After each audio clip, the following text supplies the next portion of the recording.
flow from southwest to northeast. That's exactly what it is we're seeing. I'm going to put it on the now image, and there it is. So it's literally right at the border of our viewing area. I want to go big picture and show you that area where you see that hail icon. That's where we have the tornado moving through. And then look at the rest of the area. We still have more upstream. When I say upstream, I'm talking about this area back through here. So there's going to be some more storms that are going to be moving through.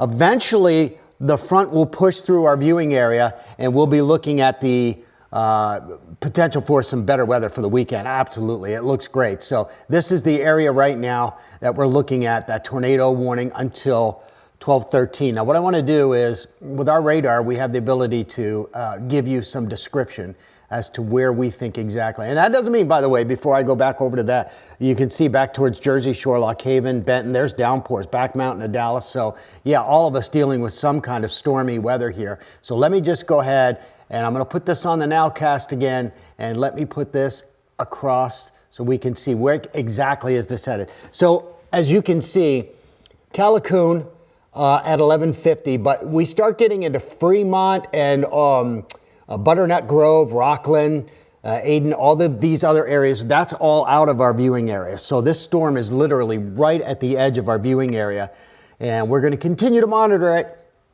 My executive producer, Brittany, will let me know how long she wants us to go on the air with this, because again, this is going to be moving out of our viewing area. But we want people, even right along the border here, to just be aware that this storm is moving to the northeast, back towards Lackawaxen as well. We are seeing potential for some heavy rain, and we'll be watching all of this moving through. So again, what to do in these scenarios when we're talking the possibility of a tornado. It's Doppler estimated. We don't see anything on the ground as far as spotter information.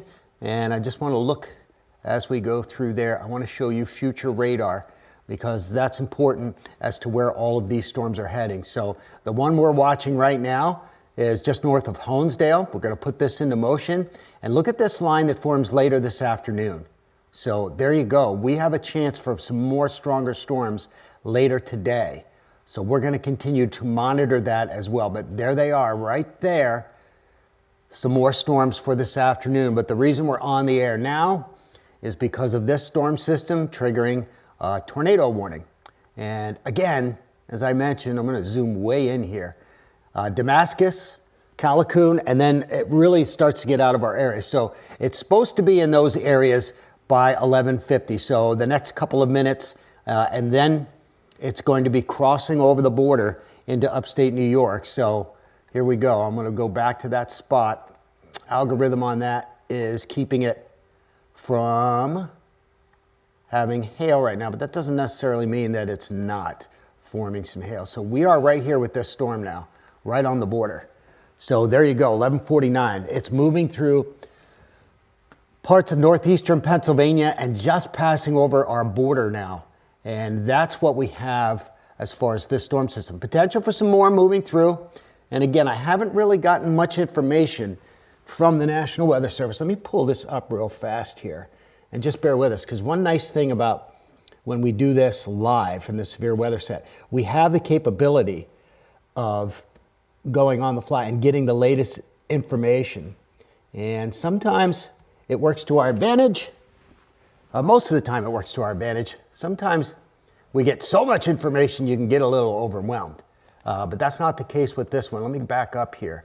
I'm not getting any more information on Slack right now with this system, but we are watching it closely, and we're going to see more of these showers today as we move through the afternoon. So let me come down here to this.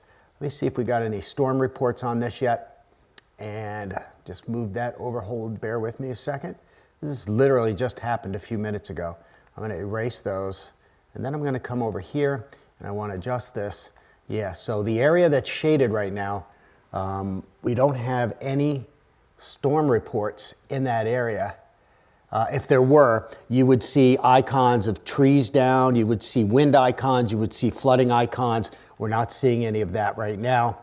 And again, this system is formed literally right at the edge of our viewing area, and it is moving to the northeast. So I would say it's probably safe to say by now it's just crossing the border, into upstate New York. So we're going to watch this closely. I don't have any other severe thunderstorm watches or warnings besides that one.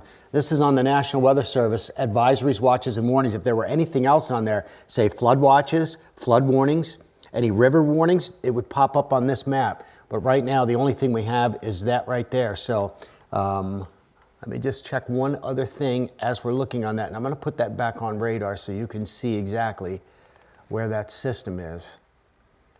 And there we go, right there. So I'll leave that. That's a 45-minute loop. And you see how quickly this thing is moving. Very typical with these. And we talked about before the fact that, you know, nowadays with Doppler radar, we can pick up rotation in these storms. However, 30 years ago, when I started, you had to have a spotter on the ground. There was no Doppler radar picking up meso-rotation or anything like that. Spotter had to be on the ground. Now, if they pick up rotation in a horizontal fashion, not a vertical, like when the funnel cloud comes down. No, I'm talking rotation in the thunderstorm that we can't see from the ground. If they pick that up, they will trigger a tornado warning, which is why they have it. And normally our algorithm's pretty good at picking it up. You'll see that counterclockwise arrow spinning around. We're not seeing it on our radar, so we'll continue to watch this. National Weather Service in Binghamton, the one triggering this tornado warning. But again, most of it is out of the viewing area now, and it's moving very quickly at about 25, 28 miles an hour to the northeast. So yeah, I really think most of it's out of the area now. Britt, let me just look here real quick. I want to do a zoom in, and you can kind of see a little comma shape right here. So we're right here on the border of our viewing area.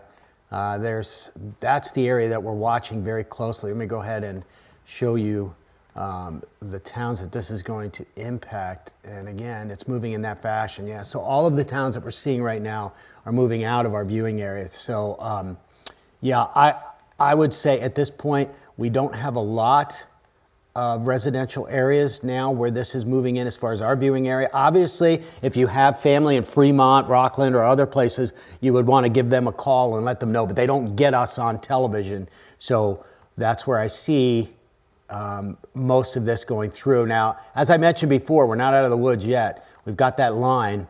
You can see just beginning to form out there in central Pennsylvania. Let me go down one more time to future radar and show you what you're going to likely expect this afternoon. So we may have some more severe weather later today. Here you go. There's that line that may form this afternoon. That's the front that's coming through, and that front's going to produce the potential for some storms. It'll be out of here this evening, and then our winds will shift. You can see how everything is moving to the northeast. With that front, the front itself is pushing southeast, but the storms with it are moving northeast. And as that storm continues to move, watch what happens behind it. You see where it says future radar? You'll start seeing green pop up, and notice the green is diving southeast. And that's that cooler air with the high pressure that's going to be moving in. So the reason we're on the air right now is over here, this area, and it's just about wrapped up in our viewing area. The area we're talking about, I just want to show you, it's up here, and it's not this area here. So we are looking at the potential for some heavy rain still. We're not out of the woods yet, and we'll continue to monitor this. But yeah, if you see any storm damage, and let me go one last time to storm report, see if there's anything else that's been, nope. Okay, so yeah, Britt, just what we thought. Over the next couple minutes, it's now out of our viewing area, and they've just updated that, as you can see there. So it's now east of Wayne County. So okay, all right, that's fine. Yep, we're gonna keep going here for a few more minutes and let you know that the good news is, you folks in Wayne County, it is now east of you, but you're not out of the woods yet in Wayne County. Here you go. I want to back this out south of that area that we were just focused on. And here we go. You can see there are some more storms. Just bear with me for a second right there. Look back towards southeastern Wayne County and also northern Pike County near Lackawaxen. Those are some pretty heavy downpours that are moving through our area. These are causing flash flooding in areas with poor drainage. So this is also moving out of our region. But again, as it's moving through just north of Lackawaxen, it really hammered Holly there for a little bit. And the one that triggered the tornado warning, that is up here is now moving to the northeast. So we're talking this area right up here. That's the one that triggered the tornado warning. That's moving out of here. Okay, but now that the tornado warning is out of our viewing area, let's go and take a look at what else you can expect, because you folks in central Pennsylvania, get ready. You've got some more downpours. I know you've had some already today, but there's going to be more moving through. Let's go ahead and put that into motion. And there you go. So these are still moving to the northeast. The front itself is still well to our west. So the front itself is still, let me just show you. The front itself is back here, if you're looking. And so that's why everything out ahead of it is moving to the northeast. So when you get a front that's pushing down, we get a typical southwest to northeast flow. And that's why we also say that's also the potential line, not always, but most of the time it's the potential line for tornadoes from southwest to northeast. And that's what we're seeing here. It looks like we're going to get a little break here this afternoon. You can see some of our viewing area, not much happening, but some sprinkles and some showers. We've got a pretty good dry area right here, and that's going to keep pushing in this direction. So we get a little dry slot, and then that shower activity that's out west is going to start working its way back towards us, and we'll be monitoring that very closely as well for that line that comes through. And if you missed it earlier, this is the line that we're talking about. Let me load this, and here you go. There's the line. I'm going to slow it down for you so you can see the timing, top right-hand corner. Those could be some severe storms moving through.